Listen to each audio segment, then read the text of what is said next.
limeniliza sana, hili limeniumiza sana, awamu hii nimeumia sana.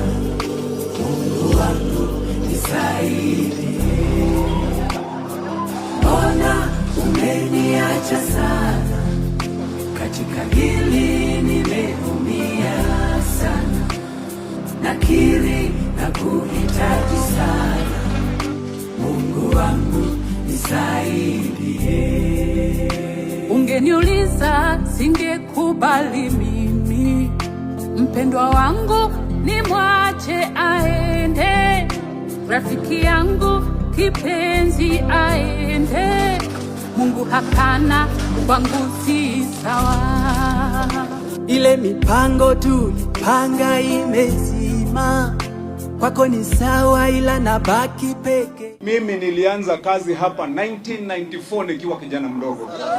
Nilikuwa ninauzanga mandazi na chai ng'ambo hiyo. Nikakuja hapa nikaanza kuosha magari. Baada ya kuosha magari nikapanda ngazi kidogo nikaanza kuuza hayo magari. Baada ya kuuza magari sasa ndio biashara bado nikaanza mambo ya transport. Nimejilelea hapa kutoka kijana, na wakati nilikuja hapa nilienda mpaka kule kwa watu wa reli. Nikachukua lease ya 65 na ninalipanga kila wiki, kila mwezi tunalipa. Lakini haya ambayo yametokea leo ni mipango ya siasa. And I'm asking myself, when will this political persecution end for me? I want to know, what is this that I have done? What is it? Ni kitu gani nimefanya? Ya kwamba hata kwa nyumba yangu siwezi kukaa na amani. Kazini siwezi kwenda na amani. Sasa mpaka hata hapa kazi Nairobi siwezi kukuja na amani. Siwezi hata kwenda kwa mikutano zangu. Kazi siwezi fanya. Ni makosa gani jameni nimefanya?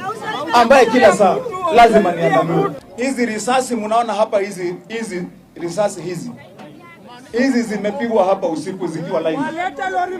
Na sasa swali langu ni kwamba nyinyi mnasikia, mnajua ni kuna Sunday nililalamika nikasema kuna risasi imepigwa nyumbani kwangu. Jana nilijikaza nikasema hata kama mali inaharibiwa sitafika hapa.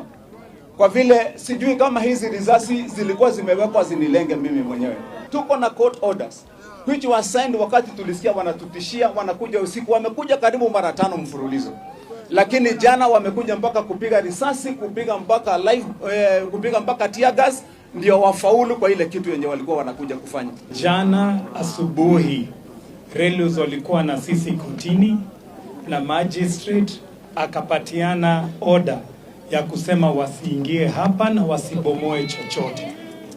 Saa 9 jana wote walikuwa wamesaviwa, hadi OCPD wa Railways wote walikuwa served. Kwa hivyo kuja kwao jana usiku was an act of impunity. Wanaokuamini Yesu, nitie nguvu Baba, nimechoka, moyo unauma, nimechoka, nisaidie Baba, nimechoka, peke yangu mimi siwezi. tufundishe Mungu